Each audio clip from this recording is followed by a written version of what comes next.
You have 77 counties in Oklahoma. I can put reports in them in 66 counties.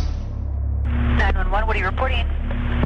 We got someone or something crawling around out here. Did you see what it was? I'd say it was a person or somebody really big. But he's all in black.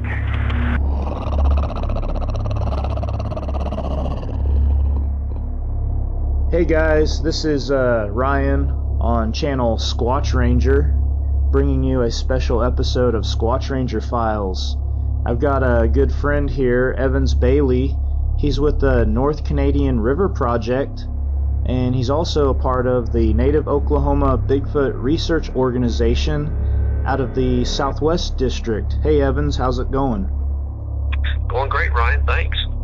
Hey, thanks for deciding to come on. So you spent your President's Day yesterday. You decided to go kind of investigating, I guess. Why did you choose Stinchcomb Wildlife Reserve? Well, you know, being a part of the North Candadian River Project, we're looking for evidence of these creatures along the North Candadian River corridor between about northwest Oklahoma City and right now around the El Reno area. The Stinchcomb Wildlife Refuge is an Oklahoma City park, the far northwest end of the city, and the North Candadian River runs through there and empties into Lake Overholser, which is a water supply lake for Oklahoma City. It's about a 1,000-acre refuge, and on either side of the river there, and runs about 3 miles of the North Candadian River through there. I lived in Yukon for a long time, which is on the west side of the refuge, and I duck hunted out there, and just I've heard stories of encounter reports in that area, and in fact it was covered in that Finding Bigfoot episode on Central Oklahoma. They actually kayaked through there at night, and had some folks at the town hall meeting that reported encounters in the refuge. Was duck hunting out there one morning early a few years ago and heard a god-awful scream, and wondered if that's what it might have been. So, you know, I've always been intrigued on that area, and so as part of our research project, we kind of divided up into sectors, and as I get time, I've been trying to go out there and do some field survey work in different areas. It's 1,000 acres, it's hard to cover it all in one day, and to cover it thoroughly. So I've been, you know, divided up into chunks and trying to survey different areas. Yesterday had the opportunity. It was actually scheduled to do something else, but that got postponed, and so I thought, well, I've got time, I'll run out there and try to cover an area. So it was mighty cold. It's about 26 degrees when I started, but it was sunny and light winds, so it turned out to be a fantastic opportunity. The animals were very active, and I decided to get way off trail and just stick to the riverbank, follow the river itself, and ended up finding quite a bit more stuff than I thought I would. So it turned out to be a good day, and you know, we're looking forward to doing a lot more research in that area. Wintertime is about the best time to research that area because it's bottomland, it's really thick, and during the warmer months, it's, you know, with ticks, snakes, poison ivy, it's just impossible to go through there. So this is the time of year I like to get out there and do some field survey work. It's much easier to see the landscape and any animals moving around, you know, during the winter when the leaves are down. So it turned out to be a great day. Good, I'm glad. I want to start with this sandbar picture. So like you just said, your strategy was to go far off of the public trails, try to find some trace evidence of Sasquatch. About how far off trail did you go? Well, I'd say a few hundred yards, headed more toward just staying right along the riverbank. It's slow meandering river through there, very sandy and a lot of clay. So there's some fantastic sandbars, and so one of the things I always try to do is get out there and check the sandbars for tracks, see what animals are moving around, and see if there, you know, might find any footprints, that sort of thing. So yeah, tried to stick to the river corridor itself. It makes right in the middle of the refuge, it makes a couple of big turns, and so you've got in the middle of the refuge, you've got this huge peninsula or land area that just looks like it would be, it's very isolated. People don't get back there. Most of the trails are around the perimeter of the refuge. So I just thought that'd be great, a spot to look around, because if anything's trying to hide, it's going to get in that real thick area in the middle. So yeah, had some luck back there. Good. What was your first impression or your first thoughts when you found those impressions in the horsetail reeds? What impressed me is that you could tell something large. Now it could have been deer or whatever. I'm not sure what I didn't find any footprints right in that area because the reeds were so thick. But something large had been moving through there a lot. I mean, there was a wide trail worn out through those reeds right down to the riverbank. Okay, I want to move on to this very first print. It's you labeled it as an interesting print. Toe prints, mid-tarsal break. I'm estimating, I'm looking at the picture, that it was about 9 inches. About how big was that impression to you? Was it about 9 inches? Right, yeah, I tried to lay the ruler down beside it to get a good estimate of what it was. Yeah, it was a very flat print. I noticed, there was no boot treads. It looked like some soft impressions of toes on the end there. It's very wide and flat, but there was that break in the middle. So just thought that was a real interesting print there in the mud. And I mean, we've had a lot of cold weather. I can't imagine anyone running around out there barefoot. Yeah, it's been a very cold winter. Yeah, it really caught my eye, but that was just right on the edge of the mud there at the edge of the river. Yeah, when I first looked at this picture, the first thing I thought was that mid-tarsal break area, so I thought that was cool that you kind of labeled the picture mid-tarsal break ? Right, just trying to get others' opinions of what they thought that looked like. I'm not claiming it's a Bigfoot print or anything like that. It just sure caught my eye. It just was so different than the other, deer tracks and coyote tracks, raccoon tracks around it. Right. So if we were going to say this was a Sasquatch, and it's 9 inches, what do you think? It's like a juvenile or in between juvenile and full-grown adult? Say, yeah, probably some subadult, yeah. Okay, now this next one with the toe slides, sometimes tracks that are the most valuable are prints similar to this one that show sliding or movement. Dr. Meldrum would rather see a track like this one. It has more information to give concerning motion rather than a picture-perfect track. I just really thought these toe slides were really, really neat. What are your thoughts, or what did you think when you saw this? Well, that's what caught my attention, was the toe slides, because like I said, I can't imagine the weather we've had somebody be out there wandering around barefoot, especially as that far back remote in the area.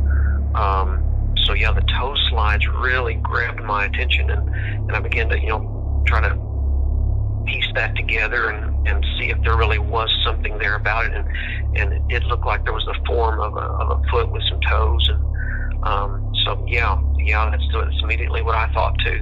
So that's why I wanted to try to snap a picture of that. It looked like a little bit, either because of the slide, maybe a little bit longer of a print, but still within, it was less than a foot long. Okay, so the next picture we have is this pushed over tree.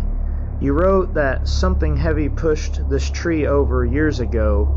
What clues did you find from this tree to lead you to that assessment? Well, there wasn't anything else around it. There wasn't a larger tree laying across it. It was just by itself. You can kind of see as it leans toward the riverbank there that there really, unless it was a tornado or something like that, which is a possibility. I mean, there have been ice storms through there, that sort of thing. But usually the ice storms will break the branches off, but this one, the whole tree was pushed over. Something pushed it over, and there was nothing. It didn't look like there was a larger tree that fell across it or anything like that. It was just by itself there. So unless it was a storm or tornado or something like that, something literally split it closer to the trunk. Yeah, it would take a lot of power. Wow. Right. It just looked really curious, and I couldn't look around and find any, natural reason for that. Okay, I'm going to move on to your next picture. Footprint on Sandbar. To me, this track looks to be 12 plus inches. It also looks to me, it looks like a left foot impression. Did you see the same thing? Right, that's what I noticed. That's why I always check the sandbars, because I figure if something's been around there, that's going to be the place to leave a good prints. And it looked like a left foot. It was at least 12 inches long. It wasn't as wide and flat. To me, it was more narrow, but definitely a bare foot. But I didn't see a real arch. But just curious. It just caught my attention. Those are the kinds of things I'm looking for, things that are kind of out of place with the rest of the animal tracks around there. Okay, now let's talk about this really, really bizarre tree structure that was obviously made by something. You said you found it 20 yards from the river? Right, yeah. I could look back in the woods and I saw it. I could see it from the riverbank. It looked odd. And so I went back there to check it out, and sure enough, it was somebody or something spent a lot of time and effort building that. And I know there are, there's kayakers and canoers that go up and down the river, during the warmer months, and even warmer days. And, I've heard that there's some guys out there that, do make their own survival type videos. So that could have been somebody doing that. But, I just thought that really was some effort was put into building that structure. I checked it inside and out for hair or footprints, something like that, and there was no trash or litter anywhere around it. So it didn't look like that a homeless person had lived there or anything like that. But just a really, really well built shelter. And that's the only place where I really kind of started to get the heebie-jeebies and felt like I was being watched, or the hair on the back of my neck went up when I was looking around that thing. It felt like something was watching me there to see what I was going to do.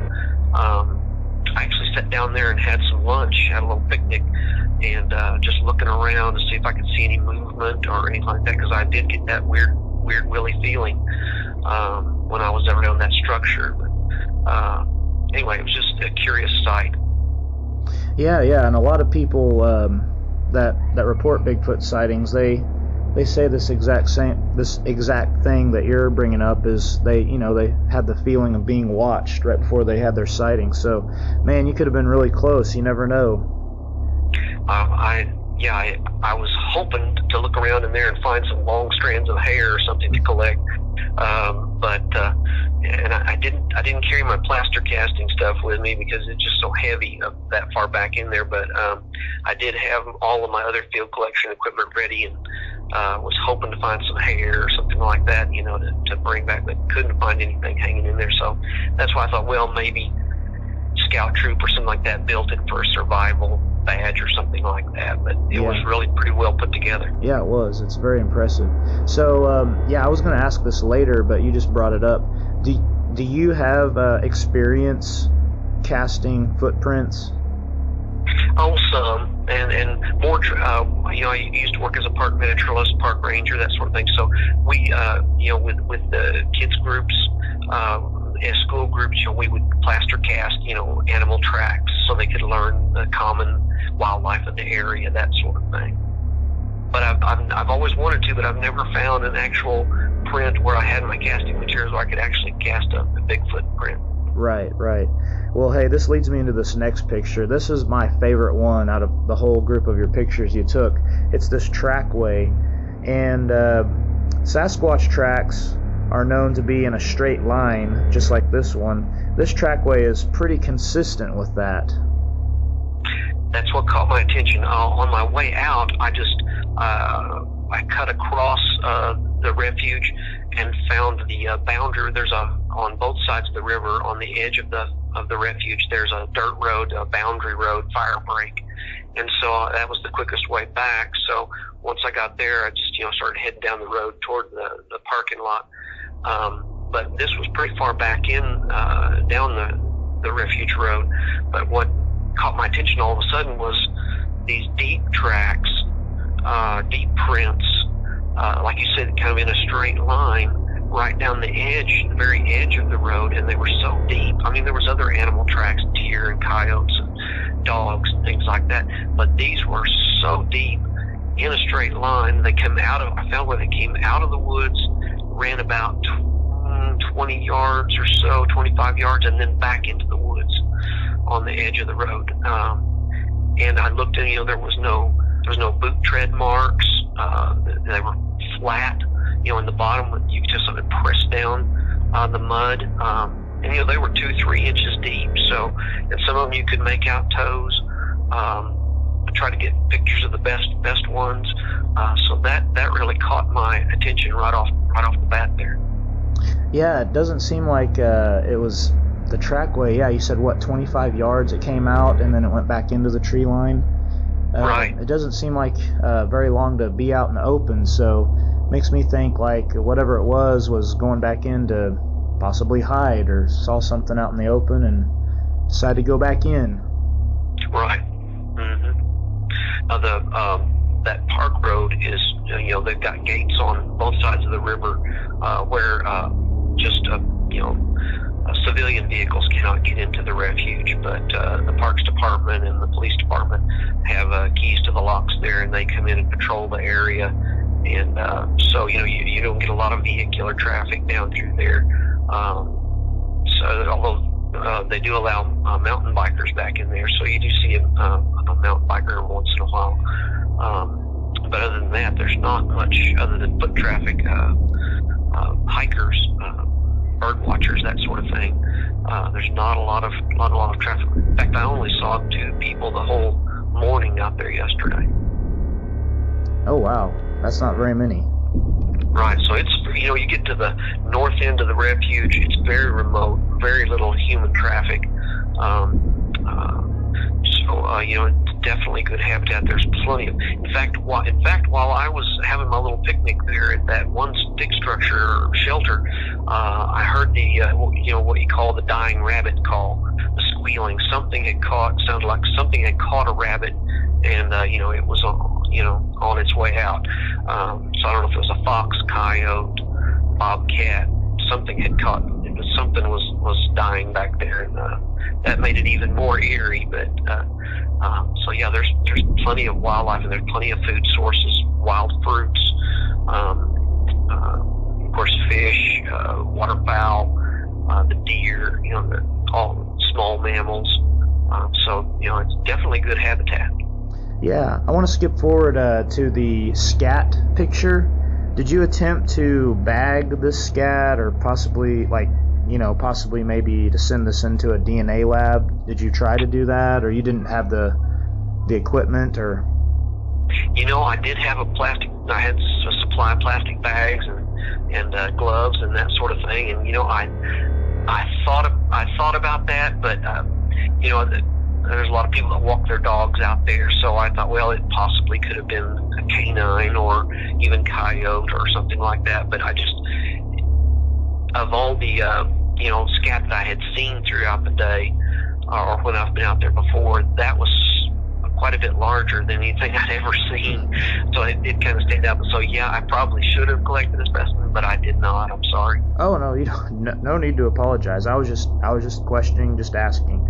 All right, so anyway, Evans, I'm very impressed with your work that you did. I was very impressed that you took the ruler with you, and you measured the tracks and took great pictures. You did a really, really great job on your investigation yesterday.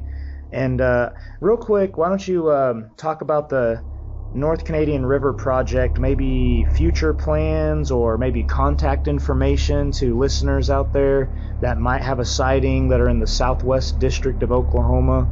Tell us about the North Candadian River Project and how to get a hold of you. Okay. Let's see. Well, the North Candadian River Project was a group founded a few years ago by Kurt Stanley. He had begun that group because of his experience and encounters, and folks telling him about their Bigfoot encounters over around the El Reno area, that area of the North Candadian River Valley. And we got together a couple of years ago and started researching together, and the group has expanded since then. I think we've got around 40 members or so now. So we are just interested in sightings and reports, encounters in this area of central Oklahoma, and of course they can contact us by our Facebook page. Just search North Candadian River Project, and then message us and get in touch with us. And also they can message us, and if they have a sighting report, something like that, and we will add that to the N.O.B.R.O database and do some field investigation on that.